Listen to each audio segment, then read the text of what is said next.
우리 주 예수 그리스도 안에서 사랑하는 형제 자매 여러분,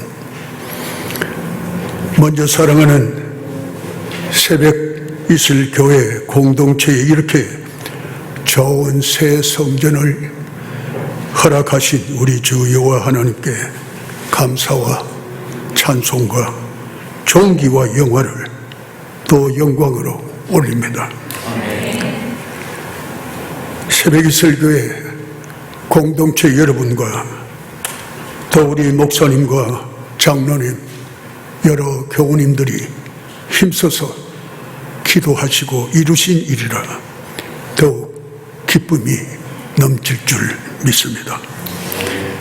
이제 감사절을 기해서 받은 이 새 성전에서 참 하나님이 기뻐하시는 교회로 성장하고 성경이 우리에게 가르치는 원리대로 살아서 많은 복음의 열매를 맺고 가정이 화기애애하고 교회는 연합하고 우리 하나님이 기뻐하시는 목표를 잘 터득해서 그것을 이루면서 개인은 아름다운 한평생을 주님의 나라에서 보내고 교회는 교회대로 새해를 향해서 또 20년, 30주년, 50주년 주님 오실 때까지 크게 부흥하고 전진하는 그런 축복을 누리시기를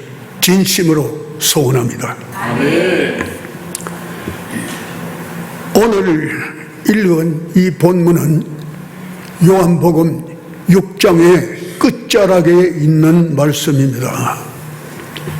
그러나 이 본문이 상당히 깁니다. 1절로 71절 그렇게 망라되어 있는데 오늘 설교가 이 점 전체를 우리가 취급해야 속기에 뭐랄까요? 이 6장을 대하는 그런 자세가 되기 때문에 우선 저와 여러분이 이 본문을 대할 때 경건하고 두려운 마음으로 그렇게 우리의 마음을 가다듬어서 대해야 되겠다, 그런 생각이 먼저 앞섭니다. 어느 성경이나 마찬가지겠지만 이 본문은 특별히 오늘 제목과 같이 예수 그리스도의 보혈의 능력이 나타나 있는 그런 부분입니다. 우리가 성경을 쭉 살펴보면 특별히 신약 성경에서 사랑장 바울이 그런 말을 했는데, 그렇지만 사랑장 사도 요한도 요한 1서 4장에 아주 주옥같이 기록했습니다. 성령장, 바울이 성령에 대해서 많이 기록했는데 그 성령에 대해서 요한도 요한복음 14, 15, 16장에 아주 세밀하게 그렇게 기록했습니다. 오늘 나오는 이 본문에 있어서도 우리가 예수 그리스도의 보혈을 생각하면 마태, 마가, 누가, 또 사도행전 혹은 바울 사도 혹은 요한계시록 등등에 우리는 이 예수님의 보혈의 능력을 기록한 것을 접할 수 있습니다. 그러나 사도 요한도 특별히 오늘 이 본문에 길게 우리 주님의 십자가의 보혈의 능력을 기록을 해서 이것이 우리 신앙생활에 아주 근본이 되고 중요한 그런 목표도 된다. 삶의 우리의 모든 울타리가 된다. 요소도 되고 울타리도 되고 우리의 골, 목표도 되고 이런 말씀을 하기 때문에 우리는 이 본문을 우리가 대할 때에 말씀드린 대로 경건한 마음으로, 경외심, 두려워하는 마음으로 우리가 이 말씀을 대해야 되겠다, 그런 태도를 저에게나 여러분에게 요청합니다.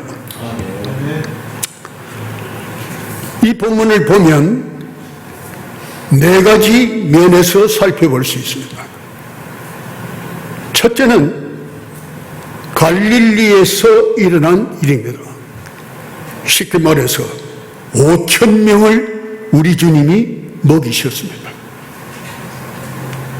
두 번째는 이 사건을 두고 물론 마태가 기록하고 마가가 기록하고 누가가 기록하고 또 여기 요한도 기록하고 성경의 네 성경에 전부 기록한 사건은 많지 않는데 이 5,000명을 먹인 사건은 다 기록되어 있습니다. 그 이유는 보혈의 역사가 여기에 있기 때문에 그렇지 않겠나 학자들이 그렇게 취급하고 있습니다. 두 번째로 보는 것은 이 5,000명을 먹인 이 사건을 거기에 모여든 5,000명들 주로 유대인들이죠. 거의 유대인들이죠. 그 유대인들이 이것을 표적으로 생각하지 않고 표적에 대해서 설명을 하겠습니다. 표적에 대해서 생각하지 않고 막 이적이 일어났다. 기적이 일어났어. 우리 살 길이 이제 일어났단 말이야. 로마 시대에 한 번도 배불리 먹지 못했는데 이렇게 배를 불렸으니 이 가난한 세대에 어찌 이런 일이 있을 수 있냐. 이거는 모세 시대와 같아. 하늘에서 만나가 내려와 가지고 그 많은 이스라엘 참 출애굽한 백성들이 배불리 먹었는데 그와 같은 거 아니냐 이렇게 해석을 했습니다. 그래서 이 해석을 우리는 유대인들의 잘못된 오해가 된 해석이라 이렇게 먼저 우리가 보는 것입니다. 세 번째는 예수님이 하시는 해석이 오늘 긴 설명으로 나타나 있습니다. 22절로 거의 59절까지 오늘 읽은 본문 바로 직전까지 그 긴 말씀, 주님의 해석, 주님의 강론, 주님의 설교, 주님의 강해라고 우리가 이름을 붙일 수 있습니다. 그리고는 오늘 본문 결론적으로 이 말을 들은 이 유대인들이 이런 무슨 소리가 이런 소리가 있느냐 내용적으로 우리가 보겠습니다마는 자기 살을 먹으라 하고 자기 피를 마시라 하고 자기는 하늘에서 내려온 생명의 떡이라 하고 이런 말이 어디 있느냐. 그래서 오늘 본문에는 어렵다. 이건 우리가 받아들이기 쉽지 않다. 여러분 이 말은 원문에 보면 우리 주님의 말이 불분명해서 명확하지 않아서 그들이 잘 못 알아들었단 말이 아니에요. 저들의 기분을 건드렸단 말이에요.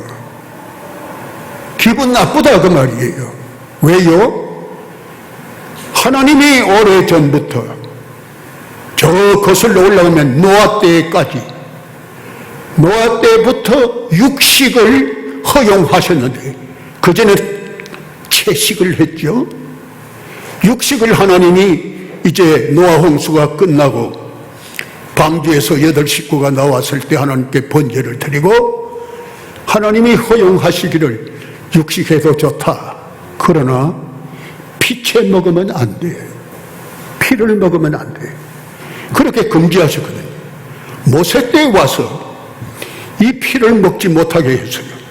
사도행전에도 보면 다른 이방 나라의 교회 갔을 때, 특히 안디옥 교회 갔을 때 거기에서 여러 가지 문제가 났습니다. 예컨대 할례를 받아야 되나 안 해야 되나, 또 이 유대인의 율법을 지켜야 되나 안 지켜야 되나, 예수만 믿으면 된다고 하는데 왜 이런 문제들이 있느냐. 그럼 우리 예루살렘에 사도들이 있으니까 거기 가서 한번 문의해 보자. 그래서 바울과 바나바가 대표격으로 예루살렘에 왔잖아요. 예루살렘에 그때 총회가 열렸습니다. 사도들 중심으로. 그리고 결정했습니다. 그 결정한 내용에 보면 피를 먹지 말고 이런 거 4-5가지를 결정해서 편지 형식으로 기록하고 회람을 하도록, 그 당시 이방에 세워진 교회 하나님의 공동체에다가 이 편지를 보내서 회람을 하도록 읽도록 그렇게 하자 한, 거기도 보면 피를 먹지 않도록 우리가 권면하자, 그게 나와 있어요. 그러니까 여기 지금 뭡니까? 예수님이 내 살을 먹고 내 피를 마시는 자는 영생을 가졌고 하나님의 자녀가 된다, 구원받았다, 마지막 날에 내가 그를 살리리라, 천국에도 들어가는 그런 참 축복받은 자들이 되게 한다, 이런 말씀 하셨거든요. 그러니까 이들이 이 말에 기분 나쁘다 그거예요. 하나님이 금지하셨는데 자기가 뭔데 예수님은 들어 그렇게 하는 거죠. 목수, 요셉의 아들 작은 목수 예수님인데, 예수인데 어찌 이런 말을 하느냐, 우리 기분 상한다 해서 오늘 본문에 보면 결론적으로 더러는 예수님을 등지고 떠나갔다. 다시는 예수님 앞에 나타나지 않았다. 학자들이 이 사람들을 추적해 보니까 우리들도 추적할 수 있죠. 예수님이 얼마 후에 잡혀서 빌라도에게서 이제 재판 받으실 때, 여러분 내가 보니까 나사렛 예수에게는 죄가 될 만한 것이 발견되지 않소. 그는 깨끗한 분이고 거룩한 분이요. 아닙니다. 그는 이 나라에서 선동한 사람이고 정치적으로 앞잡이가 되어서 저 로마의 황제에게 반기를 드는 사람입니다. 십자가에 못 박으소서 하고 그렇게 외친 사람들이 누굴까요? 여기서 예수님에게 갈라져 나간 사람들입니다. 6.25 한국에 전직 있었죠. 일본 사람들 밑에 우리가 많지는 않지만 한 40년 가까이 그렇게 고생을 했죠. 그럴 때에 특별히 목사님들, 장로님들, 잘 믿는 성도들을 잡아가는, 체포해 가는 그런 시절이 있었습니다. 많이 고생을 했습니다. 추운 겨울에 감옥에, 그 당시에 감옥이 어떤 감옥이겠어요? 그런 곳에서 고생을 많이 하셨는데, 우리 교단의 선배들도 평양 감옥에 많이 들어가셨다가 참 살아서 나오신 분들도 있죠. 그분들이 그런 고생을 하게 된 것은 같은 교회에 있는 여기 나오는 이런 부류의 신자들이, 기분 나쁘다 한 신자들이, 주님의 말씀을 바로 받아들이지 않는 신자들이, 오늘 본문에도 저 끝에 12 제자들 가운데 가룟 유다가 있더라. 그는 예수를 팔 자더라. 목사님들을 팔고 장로님들을 팔고 잘 믿는 성도들을 판 자들이 6.25 전쟁 때에 있었고 일제 때에 있었다, 그 말입니다. 오늘 우리 가운데는 한 사람도 낙오가 없기를 바랍니다. 우리가 함께 믿었으니 믿을 바에는 잘 믿고 우리 서로 사랑하고 화합하고 주의 교회를 세우고 우리 다 함께 같은 본향, 우리 고향이 여기가 아니에요. 본향이 천국입니다. 우리의 천국으로 우리가 가야 되지 않나, 이렇게 이 전체 성경을 망라해서 이제 볼 수 있다면 이렇게 정리할 수 있습니다. 대충 윤곽을 잡으시고 이제 우리가 조금 강론에 들어가서 하나, 둘, 셋, 넷 간단하게 우리가 한번 살펴볼까 합니다. 첫 번째는 뭐지요? 갈릴리에서 일어난 일입니다. 예수님이 세례 요한이 죽었다 하는 얘기를 들었습니다. 세례 요한은 예수님을 증거했습니다.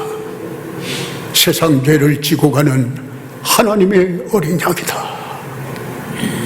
보라 하면서 주님이 군중 속에 계시니까 보라, 세상 죄를 지고 가는 하나님의 어린 양. 그는 흥하여야 되겠고 나는 쇠하여야 되겠다. 나는 역해져야 되고 그분은 흥해야 되겠다. 그렇게 외치던 열렬한 충성된 주님의 종입니다. 그가 헤롯 왕의 잘못을 이제 지적했기 때문에 잡혀서 결국에 목 베어 죽었는데 그 주님이, 우리 주님이 그의 목 베어 죽고 장사 지낸 것을 들으신 후에, 다른 성경에는 그렇게 되어 있습니다. 네 곳에 기록이 됐죠. 지금은 우리가 요한복음을 보는데 세 곳에, 그 어느 곳에 기록이 되어 있어요. 그래서 제자들에게 우리 조용한 곳으로 가자. 주님이 마음으로 쉬고 싶은 그런 마음이 있지 않겠어요? 주님은 하나님이시지만 사람이 되어 오셨거든요. 우리처럼 목마를 때도 있고 배고플 때도 있고 또 피곤해서 주무셔야 되는 때도 있고 사람들하고 좀 격리가 돼서 홀로 있고 싶은 때가 있지 않겠어요? 주님이 그런 때에 제자들에게 우리 조용한 시간 마련해서 그래 조용히 보내자. 가까이 있는 12 제자들에게 그렇게 말씀하시고 배 타고 지금 복잡한 갈릴리의 가버나움, 베다니 뭐 그런 곳을 떠나서 주님은 사역하던 중에도 갈릴리 건너편 디베라 저쪽으로 가셨어요. 성경에 디베라라는 것을 갈릴리 바다 이름으로 나중에 바꾸는데요. 헤롯이 이 도시를 건설하고 있었습니다. 갈릴리 호수 가까이에. 그런데 예수님 때는 건설 중에 조금 시작했을까 말까 이런 정도이기 때문에 이름이 잘 나타나지 않아도 이 요한이 기록을 했거든요. 이 성경이. 이때 요한이 기록할 때는 예수님 제자로 있을 때는 30대 젊은 나이지만 이때는 90세가 넘은 사람이에요. 그러니까 디베라 도시가 건설된 겁니다. 그러므로 요한이 여기 기록할 때는 갈릴리 바다라는 말도 쓰고 게네사렛 호수라고도 쓰고 여기 디베라 바다라고도 썼던 것입니다. 디베라라는 것은 유대 왕족 중에 어떤 한 왕의 이름입니다. 되게 옛날이나 지금이나 길 이름이나 도시 이름이나 뭐 훌륭한 이름들은 다 그런 유명한 사람들 이름 붙이잖아요. 네, 붙인다고요. 그런 디베라 그쪽으로 우리 주님이 제자들과 함께 가셨어요. 그런데 이미 주님의 사역은 2년이 지났거든요. 주님 한 3년 세상에서 그렇게 사역을 하시고 사역을 종결할 때 십자가 지시고 보혈을 흘리시고 이런 사건이죠. 구원의 사건. 이랬는데 지금은 한 2년 지났어요. 그러니까 여기 있는 모여든 사람들, 그 외 사람들이 예수님 소문 이미 다 들었어요. 병 고친단다. 거기다가 지금 이 사건 이후에는 먹는 것도 만들어낸단다. 물고기 2마리, 보리떡 5대인데 그걸로 5,000명 여자분들하고 아이들 합쳐놓으면 2만 명 된다고요. 학자들이 그렇게 말한다고요. 2만 명을 그 당시 어디서 먹어요? 공장에서 2만 개 빵 못 만들어요. 그런 공장 없어요. 상점도 없고. 그리 주님만이 하시는 일인데 이걸 보고 두 번째 넘어가서 말하겠지만 유대인들이 오해를 했다는 게 말이 안 되죠. 이는 독특하게 취급해야 될 문제 아니에요.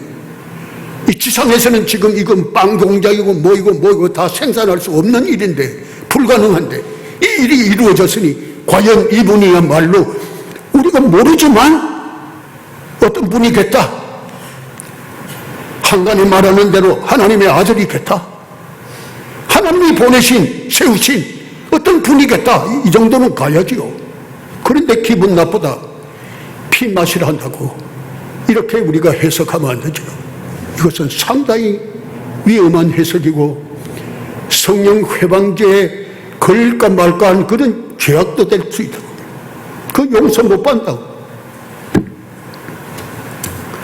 그래서 그 한적한 곳으로 갔는데 예수님 소문이 났으니까 많은 사람들이, 특히 병자들이, 그동안에는 먹는 거는 그렇게 역사가 없었지만 병자들은 많이 주님이 고치셨거든요. 요한복음에도 앞부분에는 38년 된 병자 베데스다 목가에 그 안진뱅이를 주님이 고치셨잖아요. 다른 성경에 보면 이미 문둥병 고치고 귀신 들린 자 고치고 간질병인 자 고치고 많이 고치셨어요. 소문 났어요. 그러니까 사람들이 막 몰려드는 거죠. 그래서 몰려들어서 이분들이 주님을 늘 졸졸 따라다니고 또 집에 갔다가 또 따라다니고 이렇게 했는데 주님이 배를 타고 호수를 건너거든요. 이것을 본 사람들이 입에 소문을 내가지고 저쪽으로 가셔서 우리 다 저리로 가보자 하고 그들은 해변을 따라서 걸어가지고 그래 한 거리가 이 갈릴리 바다를 가로지르면 12km, 그러니까 한 둘러서 이렇게 가는 거니까 한 15km, 20km 가까이 이런 거리를 걸어서 간 거예요. 주님이 이제 거기서 산에서 조용히 언덕에서 제자들하고 지는데 무리들이 몰려오는 거예요. 그러다 보니 해가 졌어요. 다른 성경에 보면 병을 고쳤다고도 되어 있어요. 거기서도 주님은 쉬지 못했습니다. 병을 고쳤습니다. 그래서 우리 주님이 이런 일을 하고 피곤 중에 있는데 벌써 뉘엿뉘엿 해는 져가고 저물어 가고 있습니다. 그래서 제자들이 주님에게 여쭈었습니다. 주님, 지금 해가 지고 있는데 먹을 것은 없고 사람들은 이렇게 많은데 저 사람들을 동네로 보내서, 동네가 뭐 어디 가까이 있는지 없는지 모르지만 보내서 자기들이 먹는 문제 해결하도록 하면 좀 어떻습니까?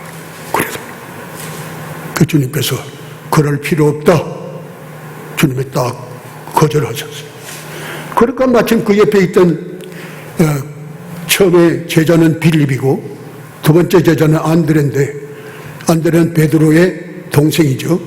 그 안드레가 주님, 내가 여기 보니까 어린아이 하나가 보리떡 5개 하고 그리고 물고기 2마리, 도시락을 하나 가지고 있어요. 그래, 그 도시락을 가져오너라. 이 도시락은 어린아이들의 도시락이랍니다. 갈릴리 바다에 물고기가 많이 나지요. 그러니까 어린아이에게 먹기 좋게 물고기를 요리해가지고 그렇게 도시락을 만드는 것 같습니다. 주님께서 이 많은 사람들을 50명씩 100명씩 이렇게 규칙적으로 잘 앉혀라. 그 사람들이 50명씩 둥글둥글하게 앉았습니다. 주님이 이 도시락을 제자들 보는 데서 드시고 성경에는 축사하시고 도시락을 축복해가지고 무슨 기적이 일어나도록, 무슨 일이 일어나도록 하는 게 생각하지만 그게 아니고 하나님 앞에 감사하는 겁니다. 하나님, 이 아들을 통해서 하나님이 살아계신 능력을 보이시고 이 가난하고 배고픈 백성들을 배를 한번 불릴 수 있는 기회를 주셔서 감사합니다. 감사하기도 하신 거예요. 그럴 때에 기적이 일어납니다. 여러분, 기적에 제일 가까운 우리의 태도가 감사합니다. 감사는 감사를 낳습니다. 아버지가 감사하면 엄마가 감사, 엄마가 감사하면 아버지 감사, 그러면 자식들이 또 감사합니다. 대부분 다 그렇게 닮아가게 되어 있습니다. 감사는 감사를 낳습니다. 주님은 감사하셨습니다. 그래서 제자들에게 떡을 부셔서 떼어서 주었습니다. 물고기도 그렇게 했습니다. 모두가 다 성경에 보세요. 배불리 먹고 남았다고. 주님 말씀했습니다. 남은 거 버리지 말아라. 다 거두어라. 거두어보니까 딱 12바구니. 이 바구니란 말이 유대인들에게 한 일로 유대인들이 쓰는 말로 되어 있습니다. 바구니. 12바구니. 12바구니라고 하니까 학자들이 아마 연구를 했던가 봐요. 제가 보니까 12제자니까 제자들이 앞으로 또 사역을 해야 되니까 전도도 해야 되고 하니까 이 한 바구니씩 들고 사용할 수 있게끔 했지 않겠나. 또 그렇게 그 정도로 이해하면 되겠어요. 왜 12바구니냐? 그래 물으면 저도 모르겠습니다. 그럴 수밖에 없어요. 가룟 유다가 왜 12 속에 끼어들어 있나? 여러분 대답 어떻게 하십니까? 저 잘 모르겠어요. 그런데 성경에 나온 이것을 해석한 유명한 캣멜 몰간 같은 학자나 또는 다른 분들을 이렇게 보면은 하나님이 우리 주님의 12제자 속에 가룟 유다가 있기를 원하셨다. 하나님이 원하셨다. 무슨 이유 때문에 거기에 있는 것을 11제자를 자극하고 깨우시고 그들을 각성시키기 위해서 왜? 주님은 가실 거니까. 이들만은 어디에 내놓아도 틀림없는 주님의 귀한 사도들이 되어야 되니까 주님께서 한 명을 거기 심어놨다. 이렇게 해석했더라고요. 그거 참 좋은 해석이다. 그렇게 제가 받긴 받았습니다만 어쨌건 주님이 이렇게 먹이셨어요. 그랬더니 어떤 일이 일어났죠? 거기 있던 이 많은 무리들이, 배부른 무리들이, 배가 부르면 좀 그러는지 모르지만 앞잡이들이 나와가지고 여이샤 한 것입니다. 왜 그랬을까요? 이제 모세와 같은 우리 지도자가 드디어 나타났다. 우리 시대에 나타났다. 이분을 모세처럼 우리가 모셔야자. 즉 왕으로 모시려고 한 거예요. 그래서 정치적으로 로마를에서 벗어나고 이렇게 가난한 경제적인 문제를 해결하고 그리고 사회적인 어려운 문제들을 아름답게 평등하게 혹은 정의로 혹은 이렇게 바꾸는 일을 이분이 할 수 있지 않겠나. 우리가 모두 힘을 합쳐서 이분을 모세와 같은 지도자로 세우자. 그래서 두 번째 단계로 이들의 해석이 나오는 것입니다. 이들이 해석한 것이 바로 지금 제가 말하는 이런 해석을 한 것입니다. 이것은 신명기 18장 15절에 보면 그 말씀이 나와 있습니다. 모세가 말하기를 하나님께서 나와 같은 모세와 같은 선지자 하나를 세워가지고 말씀을 하시는데 하나님께서 그 모든 무리들을 다스리고 무리들은 그의 말을 청종한다, 듣는다, 순종한다. 그런 지도자로 세운다는 게 나와 있어요. 유대인들이 이 말씀을 알았던지 여기에다가 이 광야 예수님 5,000명 먹인 사건을 딱 붙여버린 거예요. 어떻게 붙여요? 영적으로 붙인 게 아니라 문자적으로 붙인 겁니다.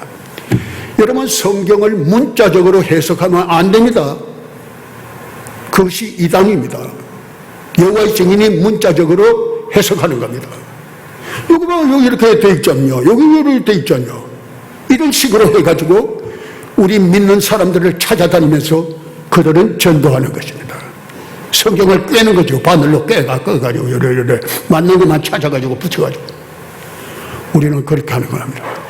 우리는 그 시대의 상황을 봐야 되고, 주님이 말씀하시는 의도를 봐야 되고, 하나님이 기록해 주신 그 의도가 뭔지 우리가 그걸 잘 봐서, 그리고 우리는 이제 해석을 합니다. 맥자의적으로 하는 건 아니죠. 성경으로 성경을 해석합니다. 성경 다른 곳에 그것을 인용이 돼 있더라. 욥에 대해서 말했더라. 야고보서 보면 욥에 대해서 나오잖아요. 그렇게 해석이 되고 진짜 해석이거든. 베드로가 설교할 때 그런 말을 옛날 구약을 가져와서 얘기를 하더라. 이사야서를 예수님이 설명을 이렇게 하셨더라. 그게 해석입니다. 우리는 그렇게 해석을 해야지 문자적으로 하면 안 된다. 그래서 이 유대인들이 광야에서 하나님이 하늘로 만나를 내려서 하루만 내린 게 아니고 40년을 내렸어. 40년이면 그 당시 한 사람의 평생이 될 수 있습니다. 장수하지 못했습니다. 40~50이면 대개 인생을 마감했습니다. 서민들은 그랬습니다. 그러니까 이 예수님을 세워가지고 내 평생에 배부르게 먹고 살면 될 거 아니냐, 왕으로 모시라, 그런 해석을 한 겁니다.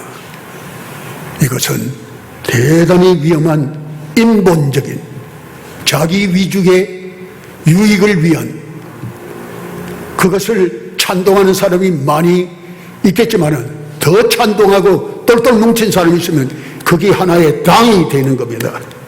세력이 되는 겁니다. 이런 하나님의 나라의 위험한 것입니다.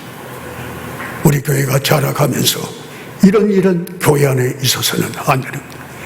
문자적인 해석으로 발생되는 겁니다. 성경을 잘못 해석함으로 이당이 나오는 것입니다. 그래서 이것은 우리가 건너뛰어도 좋습니다. 왜? 14절, 15절이 그것을 설명했기 때문에 그렇습니다. 예수님이 이것을 보셨단 말이에요. 예수님이 이것을 우리말로 눈치채셨단 말이에요. 주님은 이미 눈치 아니라도 우리 각자의 마음을 다 헤아리시죠. 얼굴 표정 보고 주님이 아시는 게 아니고 그렇게 하신단 말이에요. 여기서 우리가 하나 조심해야 될 것은, 저와 여러분이, 저도 그렇습니다.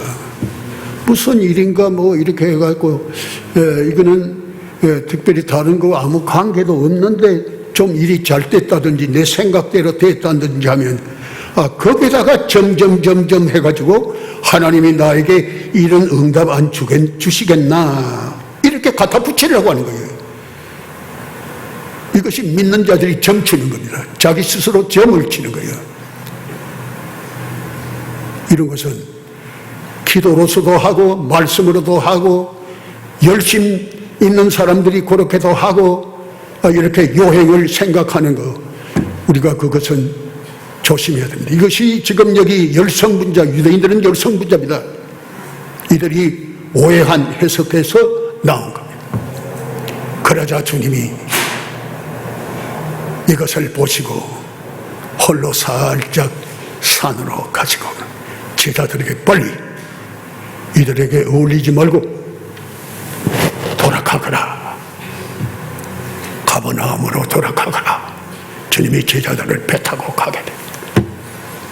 배 타고 가는데 밤 한 4시기, 그러니까 한 12km 중에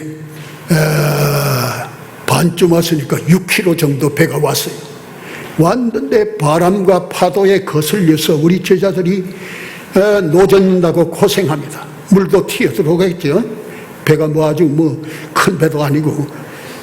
그러니까 어려움을 겪고 있을 때 우리 주님이 홀로 산에서 기도하시다가 물리를 걸어서 가시는 겁니다. 주님 앞에는 파도가 치고 있습니다. 주님이 지나가시는 뒤에는 잔잔합니다. 주님의 발밑으로 파도가 잔잔해서 조용해지고 앞에는 먼 노도 광풍이 일어나지만 주님이 걸어가시는 뒤편에는 우리 앞에 환난과 시험이 오지만 주님이 오시면 다 잔잔해진단 말이에요. 내 혼자 있을 때는 파도와 바람 때문에 거슬려서 노젓는다 고생하지만 주님이 곁에 계시면 나와 주님은 잔잔한 환경 속에 갈 수 있습니다. 이게 이제 주님이 오늘 특별한 계시로서 이걸 보여주신 것입니다.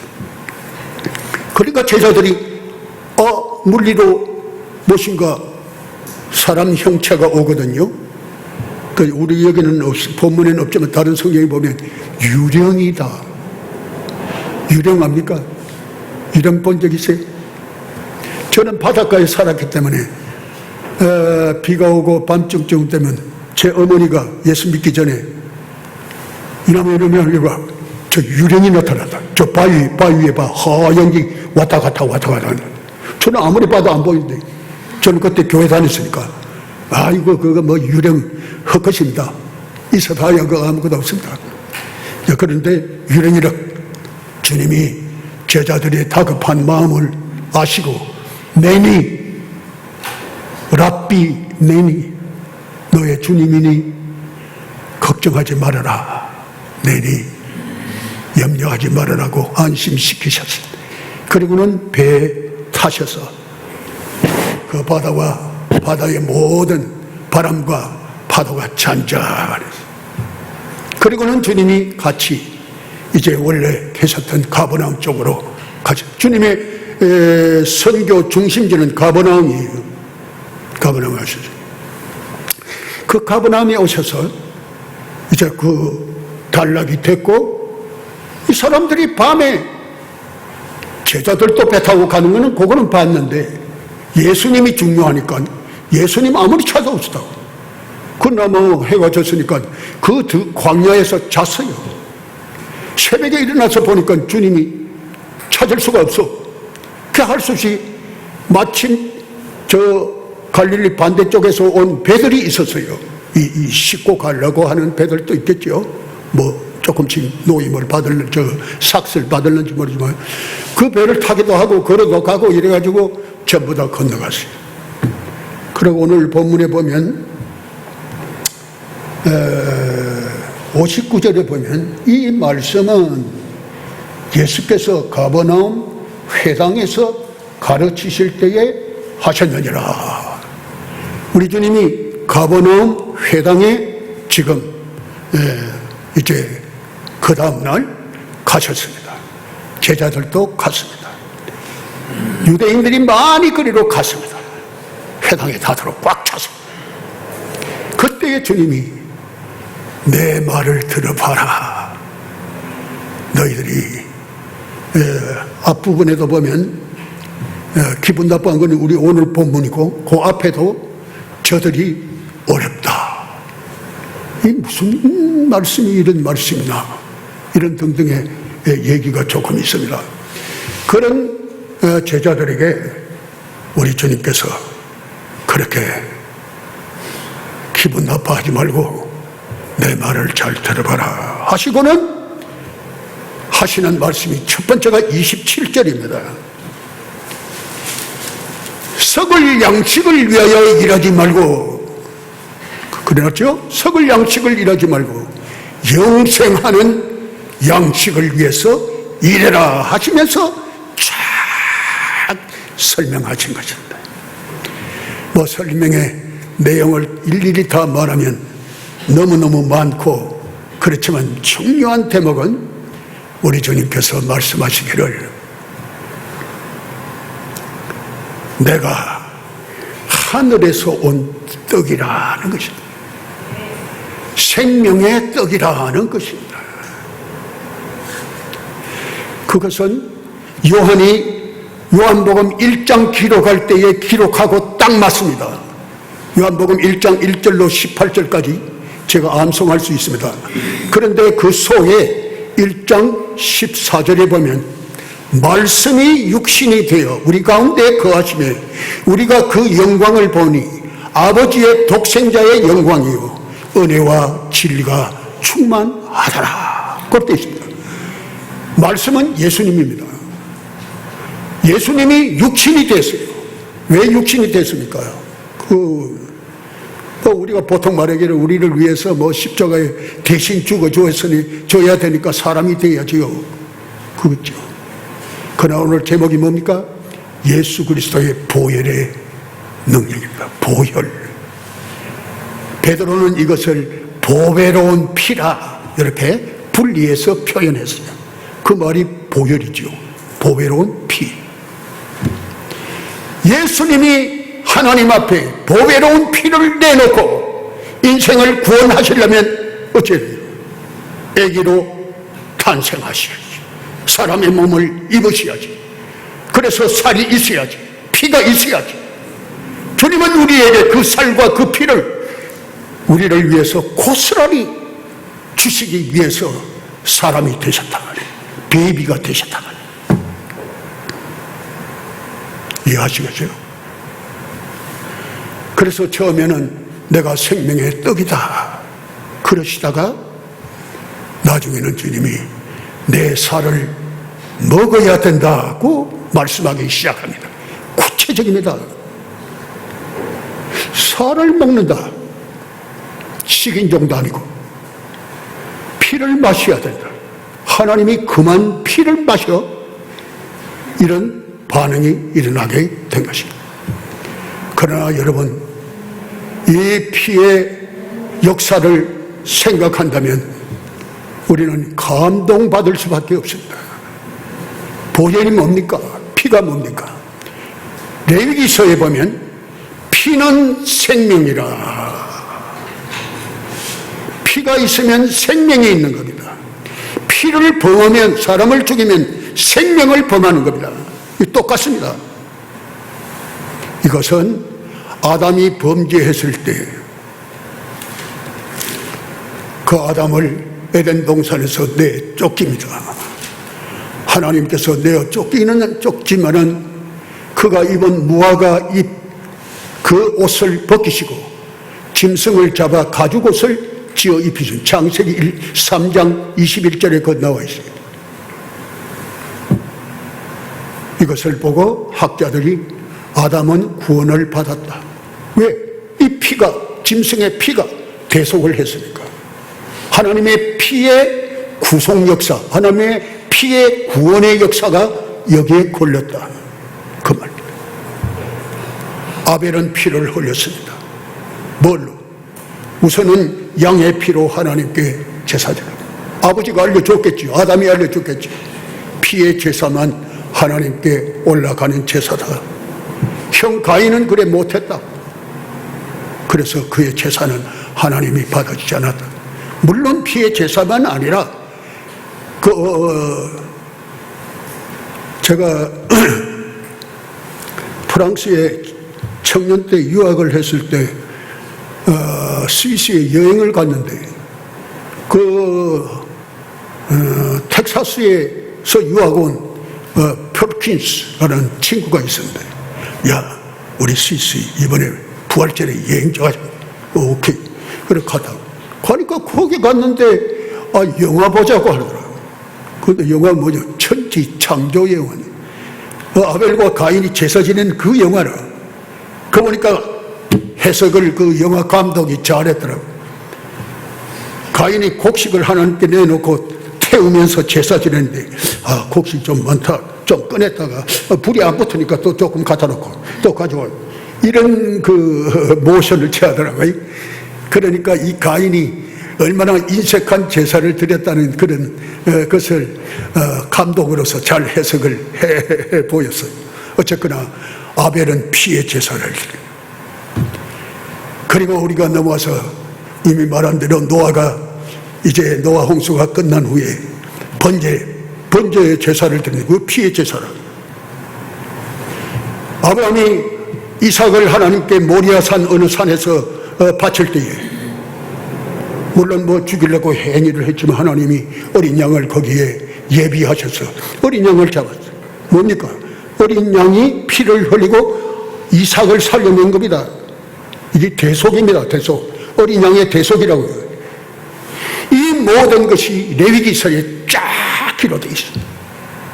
피 없이는 아니 하나니, 히브리서에 이걸 받아가지고 피 없이는 아니 하나니, 보혈, 예수님의 보혈 없이는 하나님은 절대로 죄를 씻지 않습니다. 죄 용서를 하지 않습니다. 오직 피의 대속만이, 구속만이, 속량만이 속죄가 되는 겁니다. 그러므로 예수님을 보내서 인류를 구원하는 하나의 구원 창구를 만들어가지고 거기에 이 보혈이 있도록 한 겁니다. 나중에 이제 결론에 우리가 보혈을 잠시 생각해요. 그래서 주님은 이 무리들에게 어디까지 갔습니까? 성만찬 말씀까지 간 것입니다. 내 살을 먹고 내 피를 마시는 자마다 영생이 있고 구원이 있고. 이때에 여러분 오해하면 안 돼요. 어째 살을 먹고 피를 마시나? 우리가 성찬식 할 때 빵 먹고 그리고 포도주로 할 때도 있고 뭐 포도주 즙으로 할 때도 있고 하지만 그걸로 이르면 마신다. 이것은 기념하기 위해서 하는 겁니다. 이 상징적인 겁니다. 믿음으로 우리는 여기에 참여하면 됩니다. 주님이 날 위해 살짓고 피 흘려서 살을 내가 대하고 피를 내가 대한다. 그러니까 여기에 마신단 말은 무슨 말이에요? 믿는다 말이에요. 예수님을 믿는다는 것을 여기에 주님이 그렇게 말씀했는데 이들은 어렵다, 기분 나쁘다 그렇게 한 것입니다. 그러자 오늘 본문에 와서 주님이 이제 중요한 말씀합니다. 자, 다른 거는 다 이제 이미 말씀이 됐고, 여기 보면 63절입니다. 살리는 것은 영이니 하나님은 영이시니, 여기 통하는 말씀입니다. 이 유대인들이 오해한 것은 전부 육적으로 계산하고 물리적으로 계산하고 물질적으로 계산하고 이기적으로 계산하고 자기중심으로 계산하고 그런 해석을 했기 때문에, 문자적으로 했기 때문에 저들은 오해가 된 겁니다. 주님 말씀합니다. 살리는 것은 영이니, 영적으로 하나님이 영이시니 우리도 영적으로, 이제는 성령으로 우리가 그렇게 해석하고 우리 마음에 받아들이고 그것은 바로 믿음으로 연결되는 것이니까 이렇게 해야 우리가 구원이 된다. 육은 무익하니라. 육이 무익한 건 아닙니다. 그러나 그것을 어떻게 쓰느냐에 따라 무익하니라. 유대인들처럼 쓰면 무익하니라. 주님의 육이 없었던들 피가 어디서 나오니, 살이 어디서 나오니. 주님의 육은 귀한 것입니다. 우리의 육도 귀한 것입니다. 우리는 하나님의 성전입니다. 성령의 성전입니다. 그렇지만 이것을 문자적으로 잘못 사용하면 이것은 육은 무익하니라. 무익하다. 그래서 주님은 이렇게 아름다운 강론으로 구원의 아주 근본을 가르쳐 주었습니다. 할렐루야, 감사합니다. 이것이 기독교의 근본이고 모든 것의 기초고 근원이 되는 것입니다.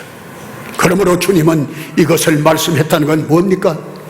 다가오는 주님의 십자가를 주님은 가슴에 두고 이 말씀하는 겁니다. 고통이 있겠어요, 없겠어요? 우리는 그냥 이 사건만 보고 끝나지만 우리가 좀 더 깊이 있게 심도 있게 이것을 본다면 주님의 가슴에는 내가 그 십자가를 지는데, 내가 이 살을 내놓는데, 피를 쏟아야 되는데 참혹한 죽음, 부끄러움도 그런 부끄러움이 없죠. 그런 난처한 자리로 주님이 가실 것을 가슴에 묻고 주님은 이 말씀을 해 주셨습니다. 하나님의 사랑이 아니었던들, 하나님의 능력이 아니었던들 이것이 가능하겠습니까? 그러므로 하나님은 아들에게 이 능력을 주셨고, 이 사랑을 주셨고, 이 자비를 주셨고, 이 모든 구원의 원리들을 다 주셨어. 그 아들을 희생시키신 겁니다. 너는 십자가를 질 운명이다. 십자가를 지기 위해 이 세상에 가거라. 이 세상에 탄생하거라. 군대에 보내는 부모님이 너는 나라를 위해 가는 거다. 그렇게 보내게 되겠죠. 그리고는 많은 사람들이 물러가니까 이제 질문을 하는 것입니다. 제자들에게 너희들도 가려느냐? 너희들도 가고 싶으냐? 베드로가 나서서 그동안 주의 말씀을 듣고 감동을 받은 것입니다. 성령의 역사가 있는 것입니다. 영생의 말씀이 주께 있사온데 우리가 누구에게로 가오리까? 갈 곳이 어디 있습니까? 주님밖에. 여러분, 이런 고백을 할 수 있습니까? 내가 갈 곳이 어디 있습니까? 주님밖에 없는데 지금까지 내 생애를 지켜주시고 내 생애를 다듬어 주시고 이렇게 뭐가 나 있고 이렇게 참 흠뻑 파여 있고 부족하고 온갖 참 시시에 끌렁한 것이 많은 이것을 붙드시고 여기까지 참고 오신 우리 주님밖에 없는데 내가 지금 어디로 가오리까? 그렇게 말할 수 있다.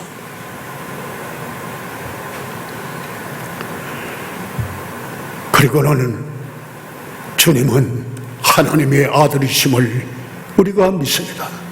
이미 마태복음 16장에 나오는 대로 주는 그리스도시요 살아계신 하나님의 아들입니다.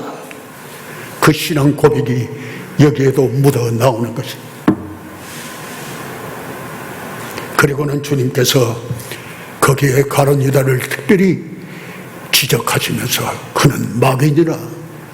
왜 여기까지 무한을 줬까지? 이 무한입니까? 가룟 유다 거 있잖아요. 한 사람은 마귀니라. 이런 말을까지 하면서 그 가룟 유다를 회개시키시려고 사랑의 경고를 주셨는데도 불구하고 마음의 문을 딱 닫고 주님을 끝까지 배반하고 주님을 팔고 그리고는 조금 깨달아서 내가 어려운 피를 흘렸다. 그가 그렇게 말하고 목을 매서 죽고 바위에 떨어져서 배가 터져 창자가 나왔다. 끝까지 성경은 증거해 주고 있습니다. 자, 보혈의 능력이 뭡니까? 우리 하나님의 거룩 속에 거룩하신 하나님. 이사야가 하나님의 어전, 왕의 어전 그 보좌에 가서 거기서 하나님을 배우니까 나 죽었다. 죄 많은 입술을 가진 내가 하나님을 배웠으니 내가 살 수 있겠나? 그 자리에 그가 들은 것은 거룩하다. 하나님에 대한 찬양을 들었다는 이 거룩 속에 보혈이 있는 겁니다. 하나님이 원래 이 보혈을 통해서 인생을 구원하는 그런 마음 작정을 하십니다. 하나님에게 작정이 있잖아요. 작정을 하십니다. 그래서 이 보혈이 뭘 하느냐? 이 보혈이 있으면 대속이 되는 겁니다. 대신 우리 주님이 대신 날 위해서 죽었다. 무슨 말입니까? 내 죄를 다 주님이 가지고 가신 겁니다. 다 내놓아라. 꺼리낌 없이 다 내놓아라. 내가 너의 죄를 다 내가 대속을 하겠다. 그거 아닙니까? 그렇게 되면 어떻게 됩니까? 우리 하나님 눈에는 죄를 볼 때, 여기 변의는 볼 때, 하나님이 저를 볼 때 죄가 하나도 안 보이는 겁니다. 죄가 있어요. 예수님이 가려버려서 보혈로 가려버려서 보혈로 저를 뱅뱅뱅뱅 돌려갖고 딱 울러 쳐버려서 하나님이 저를 볼 때 예수님의 보혈을 보기 때문에 저에게 죄가 없는 겁니다. 그것을 히브리서가 말했습니다. 주님께서 기억지도 아니하시고 다 덮어버렸죠. 여러분 그것을 확신하면 안 되겠습니까? 여전히 18년 전에 20년 전에 내가 총각 때, 처녀 때, 내가 어릴 때, 학생 때 지은 죄를 자꾸 끄집어내서 고민할 겁니까? 주님은 이렇게 다 보혈로 속죄를 해서 덮어버리고 없애버리고 지워버리고 물리쳐버리고 이렇게 울타리를 쳐서 하느님 눈앞에는 저의 죄가 안 보이도록 해주셨는데, 고집스럽게 오늘 또 나는 10년 전에 내가 이 죄를 지어서 회개 기도 오늘 또 예배 때마다 나올 때마다 늘 그것만 먼저 생각하고, 아이고 내가 이게 도둑질한 이거 뭐한 이거 그거 생각하고, 이거 이제는 오늘로서 끝장내라고 제가 이 설교하는 겁니다. 여러분, 제가 주님의 보혈을 믿는다면, 주님의 살과 피를 기념한다면, 여러분에게 죄가 있어도 법적으로 주님이 그 죄를 하나님 앞에서 가리워서 하나님 눈앞에는 없습니다. 아멘. 그 죄가 없습니다. 이것은 제가 여러분 앞에 오늘 이 본 성경에 손을 얹고 제가 약속하고 단언하는 것입니다. 믿어지십니까? 잘 안 믿어지만 오늘 묵상하시기 바랍니다. 성령님이여 나에게 이런 믿음을 주시옵소서 하고 나아가야 됩니다. 이것은 흡사 어느 목사님이 참 말씀 잘하시는데, 이제 우리가 보혈을 믿었으니까 어떻게 돼요? 하나님과 내가 화목이 되는 겁니다. 이 화목이 제일 중요합니다. 주님의 거룩하심, 하나님의 거룩하심 속에는 보혈이 있고, 보혈 속에는 화목이 있습니다. 화목. 하나님이 그렇게 작정했어요. 화목이시요. 이 화목은 뭡니까? 하나님과 내가 관계가 바로 됐단 말이에요. 하나님과 내가 바로 됐어요. 요래 돼야 무엇이 됩니까? 죄 용서가 되고, 요래 돼야 화목이 돼야 내가 속죄가 되고 의롭다함이 되는 겁니다. 화목이 와야 됩니다. 그만큼 중요합니다. 화목이. 로마서의 가르침이 화목 아닙니까? 그래서 저와 여러분 이 화목을 이루었으니까 어느 목사님의 한 예화를 제가 말씀드려요. 이제 내가 거룩한 삶을 살라고 애를 씁니다. 그것을 꼭 무슨 뜨개질 하듯이 또는 자수, 레이스 짜듯이 그렇게 바느질을 하는 겁니다. 내가 여기서 하는 겁니다. 그때 뭐 내가 실수가 많고 뭐 전문가가 아니니까 뭐 웅성 그렇게 보기가 막 흉하고 막 그렇게 짰어요. 이게 내 생애입니다. 내 평생의 삶입니다. 이걸 들고 주님 앞에 섰습니다. 주님, 내 생애를 1억을 가지고 오라고 하시니까 내가 뜨개질을 해놓고 요요 가져왔습니다. 볼품이 없습니다. 용서하여 주옵소서.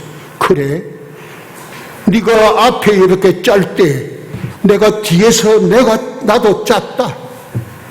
내가 위에 이래 짤 때 나도 뒤에서 짰다. 너를 위해서 짰다. 옷이라는 것은 끝이 있고 안이 있잖아요. 너는 안을 짰고 내가 끝에 것을 내가 짰다. 뒤집어 봐라. 주님이 짠 것이 완전하지 않습니까? 우리의 인생 한평생을 주님이 이렇게 만들어 놓았어요.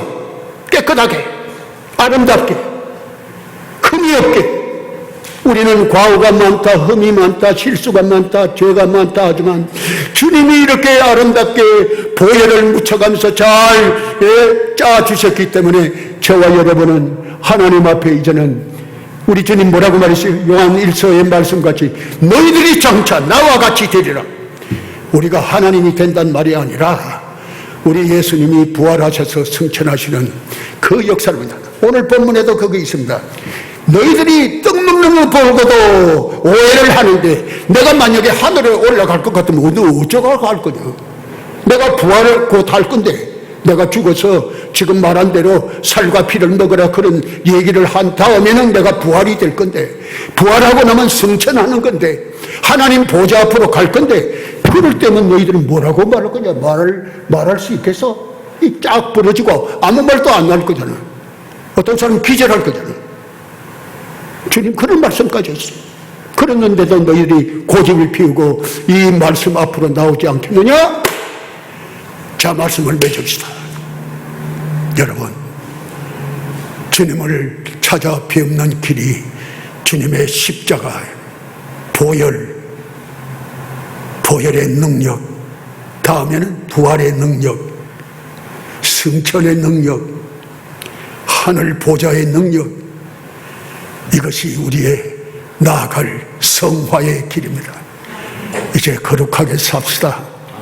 주님 위해 삽시다. 교회를 위해 삽시다. 말씀대로 삽시다. 기도하면서 우리 마음을 주님께 바치면서 삽시다. 복된 삶이 여러분 앞에 전개되고 우리 새벽이슬 교회 앞에 전개되기를 주님의 이름으로 축원합니다. 아멘.